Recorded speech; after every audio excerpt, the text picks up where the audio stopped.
Hello, welcome back. Of course, the reconnect screen's always there. There we go. So, guys, as I was, I had to take a phone call. I had to get off of here for a few minutes, talk some business. Where we last left off, I believe that I was explaining that, like, if you want people to move to your area, right? If you want to increase your tax base, if you want to grow and not die, you have to have people move to your place. And to do that, you have to make it accessible to them based on what you can offer to them. Really, really, really, really. Because if you try and keep, if you are like, okay, so if you have an area that doesn't have like a movie theater, it doesn't have a bowling alley, it doesn't have a mall, when people drive there, they don't see a main street that's full of thriving open businesses and people actually inside those businesses spending money, because that is what community looks like in modern America. Something about when people see that, when they're looking to move to your area, they don't want to stop there and set up camp. Not every citizen that a city can access is going to be a millionaire. Most people, when you can't offer your city, your population, what someone else can, they're going to go over there. Right? That's how you get these big old massive cities. Because, I can give you these opportunities. I can give you this entertainment. I can give you this shopping experience. I can give you all these kinds of churches to go to. People tend to go, I want to live there. I can give you low crime. I can give you this and that. I can give you that and this. People tend to want to live there. That's how you end up with giant cities.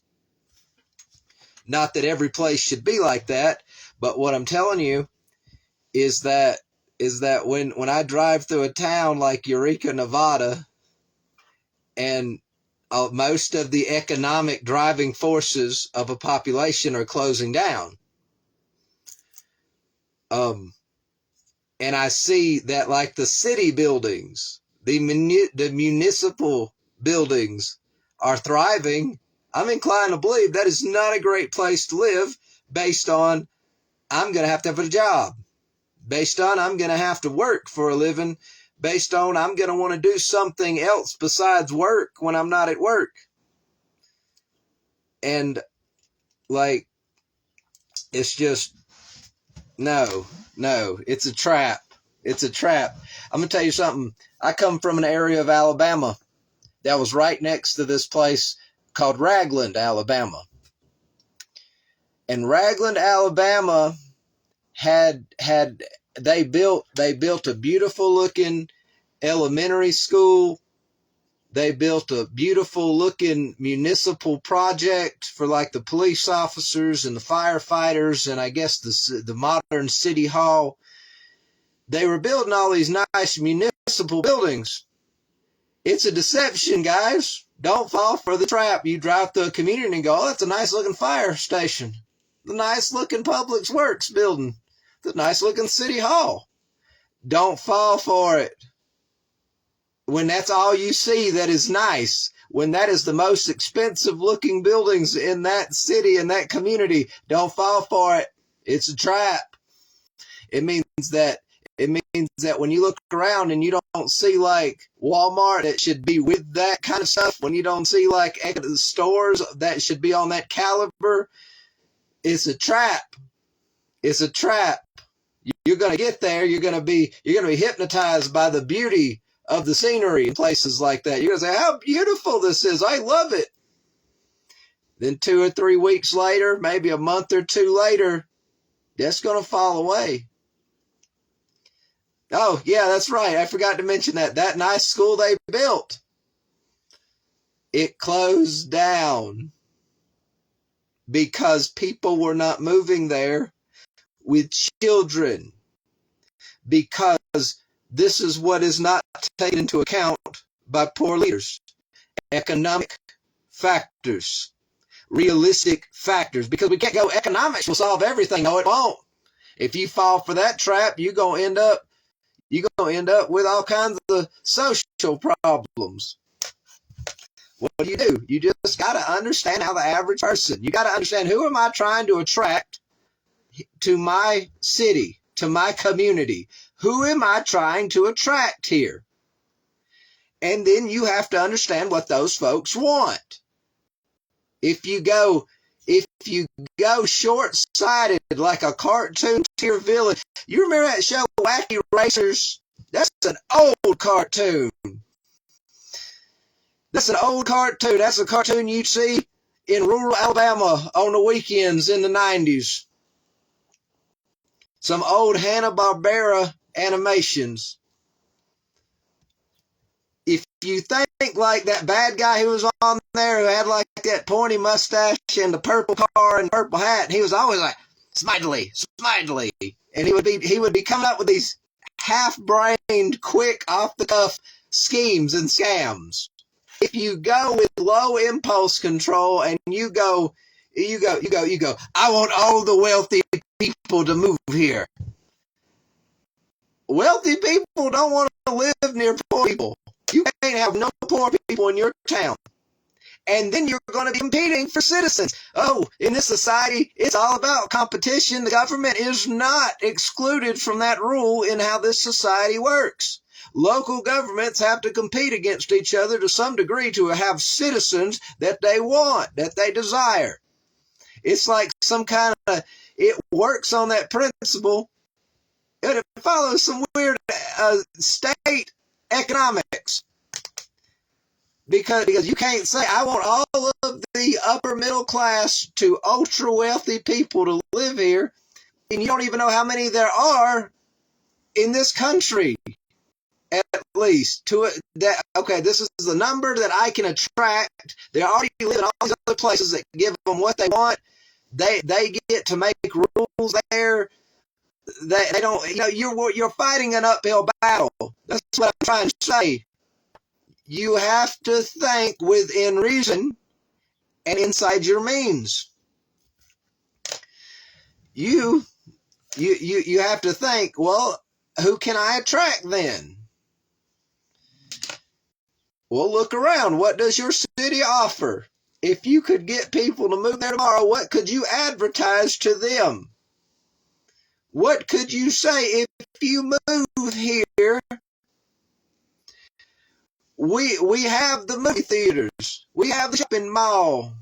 We don't do data centers, or we're planning data centers. And you got to think, who is going to want to live in this place? That what does it offer someone to want to be here? Look around with honest eyes, not with, well, I think it's great. Don't live in your mind. Come out of there. Look around at what you offer people who want to come there and live there. If you have nothing but, if you rely on mining and your main street has, it just looked empty to me. It looked like there were businesses. But when I looked through there, when I rode through there, when I stopped for lunch there, all the restaurants were closed except for a coffee shop. It was good coffee. It was good coffee. Funny thing, a lot, when I was a kid in the South, there was a joke. Like, white people don't know how to season chicken. White people don't know how to season no food. And in the South, they did. I saw the joke on TV, and it wasn't until years later that I came out to the West and ate some of this food. And it's not just there, it's everywhere. White people out here don't know how to use no seasoning. You throw the food in the skillet or the oven, just here, cook. And then you eat it. You don't know no better. Oh, God. For some reason, when I put food in a skillet here, it tastes delicious, even if I don't put seasoning on it. I guess I got that Southern magic. All right. So when you cook, learn how to use the seasoning for the love of God. White people out here don't know how to use no seasoning.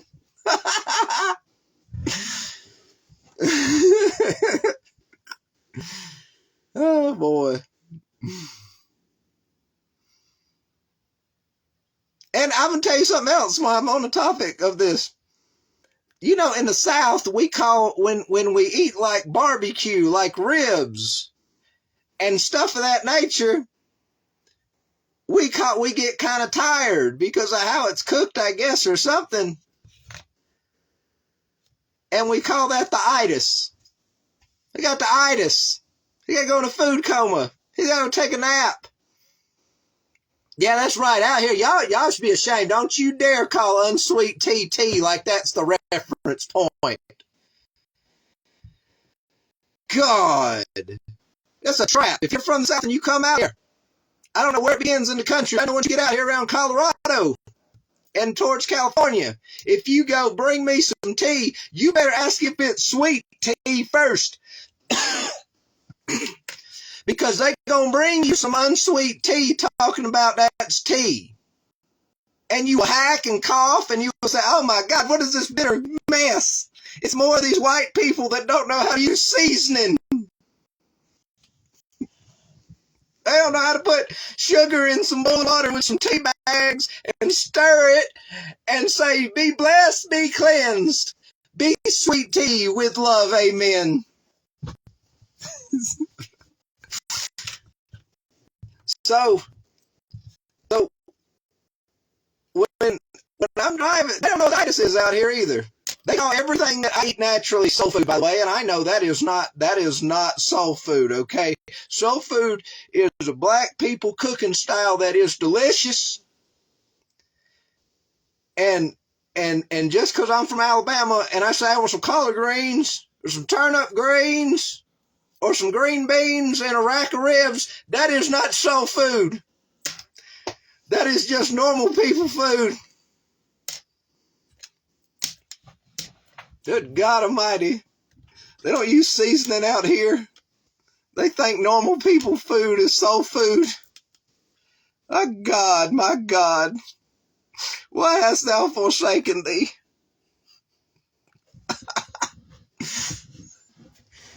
So to get to be a,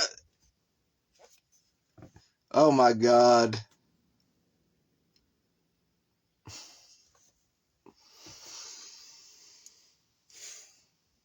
When you run a city, you got to say, who wants to live here? If you have the mentality, I'm glad that many people aren't moving here and living here. You in the wrong position. You don't need to be in that position because your role is to actually grow the place. If you have got to actually figure out who wants to be there, who you can attract there, what you can do.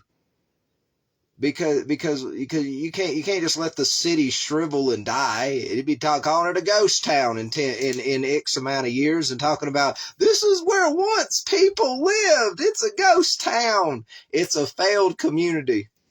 It was a failed community when it first happened. To the first town they decided to call a ghost town.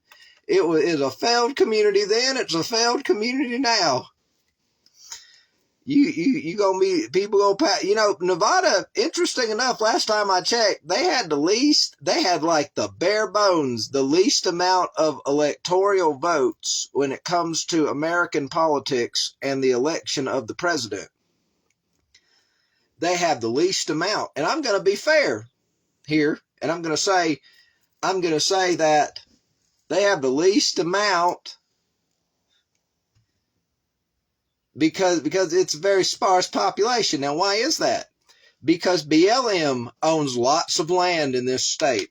That much I can say for a fact. Maybe other places are different. They're across like 14 western states. I understand. But I know about what I'm seeing and I'm observing and I know. So at this moment, what I know is they own millions of acres of land out here, lots of it, all the way across the state. And you would think that it would be orderly and intelligently organized where BLM has this big old chunk of land all together. That's their dominion. That's where they live. You know, BLM trades off land to private companies all the time. That much I know. I don't know if they do it with private individuals, but I know they do it with companies. Just a fun fact, if you think BLM is the same thing as like a park service and this and that, they can't sell off the land. They can't trade land. Yeah, they can. They do. Yeah, they do. They must be able to. They do it. I went up there to ask about a right-of-way from the road to a piece of land that I own out here in Crescent Valley, actually. 10 minutes from town. Really easy road access. And they informed me that, like, you want to get this right-of-way now, though, because you see, if this land, when this land changes hands, not if, but when this land changes hands and transfers, you'll be able to still access your property. Oh, wow, that's news to me. I thought you guys couldn't do that with public people's land. Apparently you can, because they do. And I'm looking at the map of BLM land, and it's like a checkerboard all the way across this state. It's like you can't plot a town with BLM land, with BLM in the way around these parts. You absolutely cannot plot a town or a community or anything that's really supposed to grow. You're in a rock and a hard place. You're in between a rock and a hard place. But the city's in between a rock and a hard place. They learn they go, well, we got limited land to work with. We don't want to bring in a bunch of people who raise the crime rate because they're not going to pay taxes. They're going to make us build jails. They're going to make us hire police officers. They're going to make us do all kinds of things. It's going to cost us more money, more shaking down. We're going to have to do some more shaking down. You know, a lot of people who get into, a lot of business type people who get into like public offices and they got the mindset, we're going to make this make money. You are a city. Is it not bad enough we live in a world where property, where houses, where land has become an investment commodity? Is it not bad enough? Now you want to turn cities into that? Is it not bad enough? You want to turn the cities into it now? Oh, we're going to make this make money. Somebody get them some help. That is somebody who needs help. Something is wrong in there. They live to make money. It's like a game of Pac-Man. Let me get the high score. Let me get the high score. That's all they're obsessed about. The dollar sign, it's not about having the money. It's about how much can I get? How much can I make? This is a video game with money. Money is the points and the score. So you know, you like, it's just a whole lot of factors. And you know, somebody who makes laws in this country, if somehow you hear me and what I'm saying, it'd be great if you made BLM reforms. No one's saying fire a bunch of people. No one's saying anything like that. I'm not. I'm just saying, in Nevada, the whole state, there are some different areas of desert here. You can take this checkerboard of a BLM map and you can reform them where they have certain sections of each area of that desert. That's together. And you'll preserve the environment. You'll actually probably increase the animals you're trying to protect and the plant life you're trying to protect, because you'll condense it. The animals see people are moving here. I need to move this way. Do that. And then, you know, take and reform BLM where they have area of the different parts of the desert. They're there to protect public land like that, but take their checkerboard of a map and condense it into an area. You know, it said say if they own 10 million land, 10 million acres of land, say they have power over that, stewardship over it, whatever you will call it. Okay, so you got, say, hypothetically, you've got 4 different kinds of distinct desert environments in the state of Nevada. Okay, so in each 4 of those areas, you're going to divide your 10 million acre power over those areas, and then you're not going to have spaces. You're going to condense it. You're going to condense it into one area.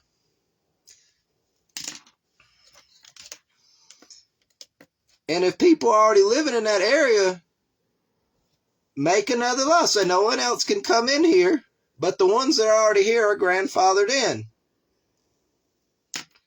Then that opens up another can of worms. Now that I said that and heard it, people say, well, what if I'm trying to sell my land at some point? Make a buyback option. Reform is expensive. Reform costs money. Then when they pass on, or when they get ready to sell it, they just sell it to you. You give them market value, whatever it is, and then you have that piece of land in the BLM area. But this map, guys, this map of BLM land is out of control. It doesn't have to be that way by their own admission. They do move it around. They do transfer it to other owners. It doesn't have to be that way. Or better yet, we go back to my other point. People who already live there, let them maintain and keep their property. That's only in that area you can have a checkerboard. Grant people access to that. Good option too. But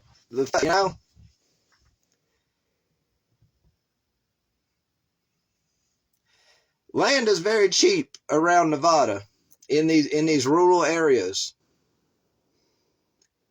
If the municipal systems, if the utilities, if the funds for the utilities were not invested in buildings, were not invested in the unnecessary to do a function, and instead invested in the infrastructure of piping, access to water, power, all of those kinds of things, you can grow your population. You don't even have to have a nice $1 million road. People driving around on gravel dirt roads out here. Just make it where they can drive on it.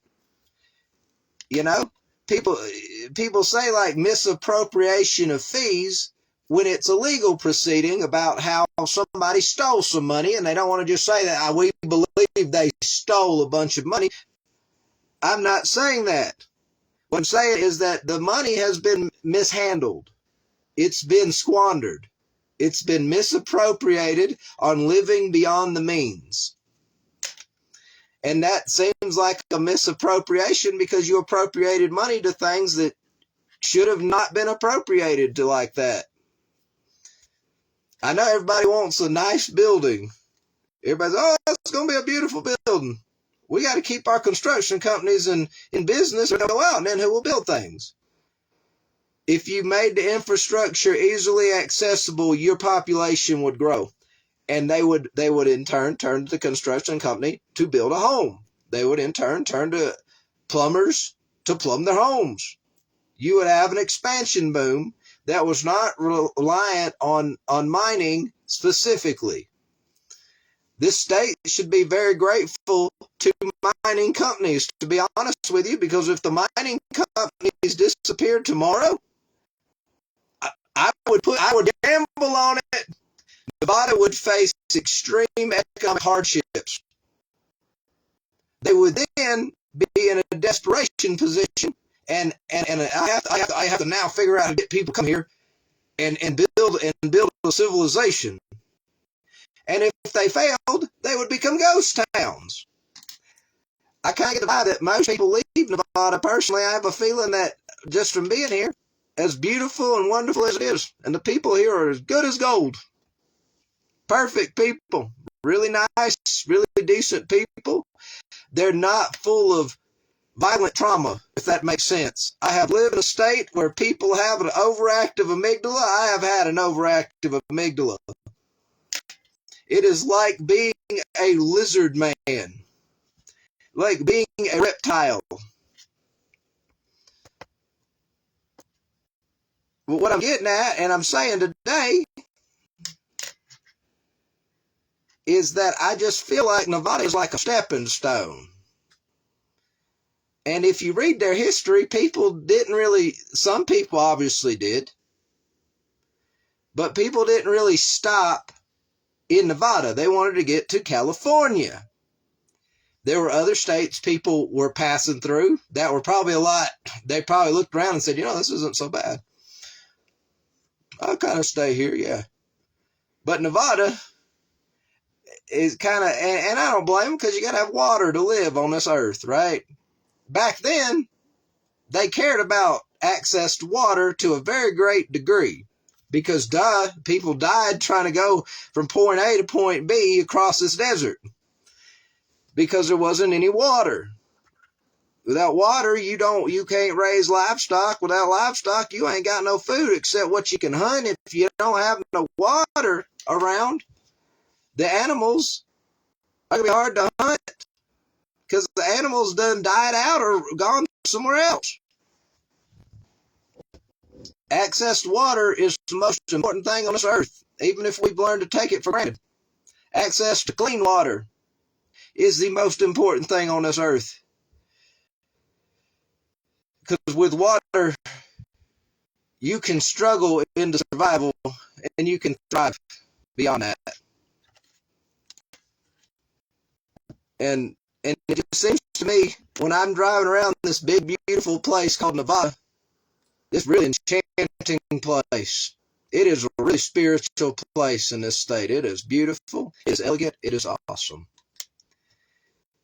I can't help but feel like the infrastructure, the access, not the roads particularly. When I say infrastructure, I'm talking about more like the water going through pipes, the electricity going through wires, the gas going through gas lines. That's the kind of infrastructure I'm referencing. And the infrastructure is kind of like a lot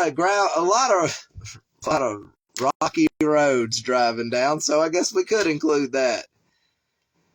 The infrastructure of Nevada just feels like, for some reason, a third world country because of access to it. Not that they don't have electricity here, not that they don't have water here, but you might as well not plan to access it unless you got like a few $100,000 to set up camp here, because you're about to spend a lot of money to live here.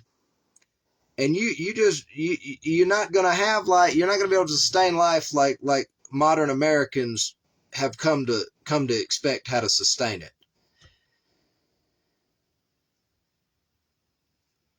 And so I really love Nevada. I'm not trying to use it as a punching bag, but part of my job as a loudmouth provocateur is to provoke you. It's to engage you. I happen to follow a lot of that old school idea that if people debate with each other, they can learn from each other. But we can't have no debate or no argument of any kind if it gets out of hand, for one. And for two, if we're afraid to talk to each other. Like it or not, we got to talk to each other on this earth. Like it or not. And so in Nevada, it's a beautiful place. I can't say enough good things about how quiet it is out here and how great the scenery is. There's these beautiful mountains everywhere. But the scenery wears off of you on a month or two, and then if you jumped on it, if you moved here, because Oh, a beautiful place. This must be where I'm supposed to be. You are going to have a hard time setting shop when the jobs are scarce, when you got to drive for a couple hours to get to even a normal job. If you look, I said everything I could say about what I witnessed in the county of Eureka, what I've observed and seen. And I think I've given some helpful hints. But then again, it all comes down to who's running the place. What is their goals and objectives in life with the place? Will they succeed or fail? Only time will tell. But if they fail, it's gonna be really messed up, man. It's really messed up.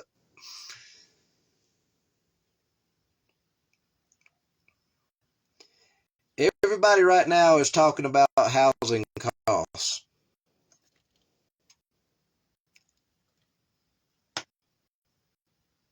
No one's doing anything about them though. It's like no matter where you're at, most of the leadership, they don't want to do anything, it seems. Like you could call them incompetent, you could call them ineffective. But most of it boils down to their will, right? They don't have the political will to do anything. We've been talking about housing crisis for the last 20 years, probably longer. Oh, houses kept getting more expensive. We're at the point in human history where the people who would be building those houses, they're not there to serve community anymore. They're not there to make sure people can have families. They're there for the money. And that means even if at this point you built a bunch of houses, they went out there and they said, okay, we're going to build enough houses to meet the demand. If they did that, the problem would then be we still can't afford these because they want an arm and a leg for them. Look at the car market right now, guys. People have been talking about for the last few years at least, the price of a car just kept on going. Guys, Jeeps cost $100,000 now.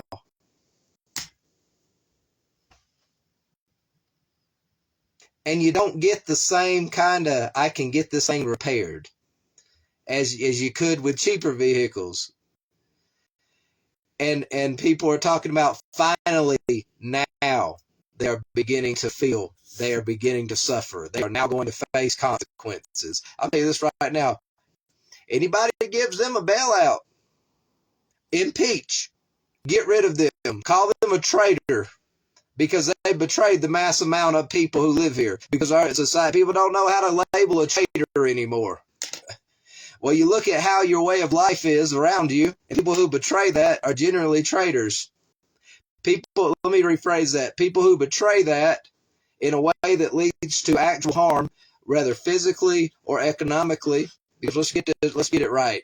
If you have economic damage done, you can't eat if you're being economically terrorized. What do you do in war? What do people do in war when they want to defeat their enemy? They try and capture how their enemy gets supplies to them. Now, that's not a direct violent assault. That's a blockading. But it does, in fact, do a lot of collateral damage. It does, in fact, do a lot of damage. That's why it's a warfare tactic. So people who actually do damage to people, make it hard for them to eat when they're just trying to live civilly, those people are traitors. I don't care what you say. Those people look at their neighbors and they don't see like people who are struggling to eat. They don't see people who are struggling to keep a roof over their head. They don't see people who are struggling to keep their kids, healthy, everything else. No, they just see money. That is a psychological problem that the world doesn't seem to be discussing, because everybody who would be able to say that's a psychological problem, they benefit from people paying them. Behold, you cannot be loyal. You cannot worship. You cannot follow God. You cannot love God if you love money. Because when you look at your fellow human being, you look at your neighbor, the stranger on the street, the guy laying on a park bench because he's homeless, the woman who's homeless with substance abuse problems, people living out of minivans who aren't me, who'd be okay with that. I'd be okay with that. But I also sympathize with people who shouldn't be doing that. That ain't for everybody.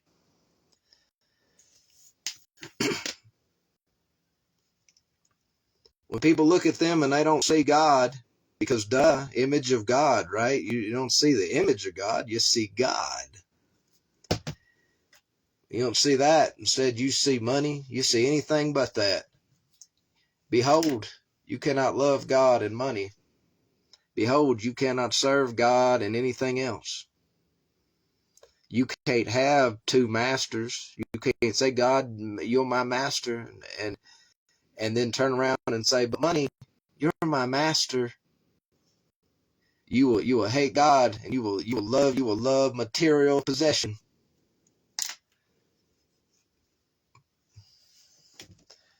So, all that out of the way, just a quick little update before we wind this down. I am selling everything. I'm letting it go again, and I'm going to find me a decent minivan, and I'm going to drive across this country. I'm probably going to DoorDash and live in that minivan because I'm a nomad.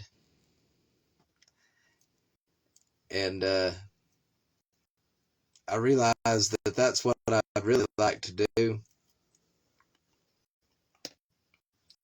Funny thing on the spiritual side, on my experience this morning, whenever I went to go get unmetered water account set up in Crescent Valley, wonderful folks, nothing but good as gold around here. I sat there waiting for the for the lady to show up so I can fill out the paperwork. She was real great, knew a lot of stuff. She knew what she did her job. She did it great.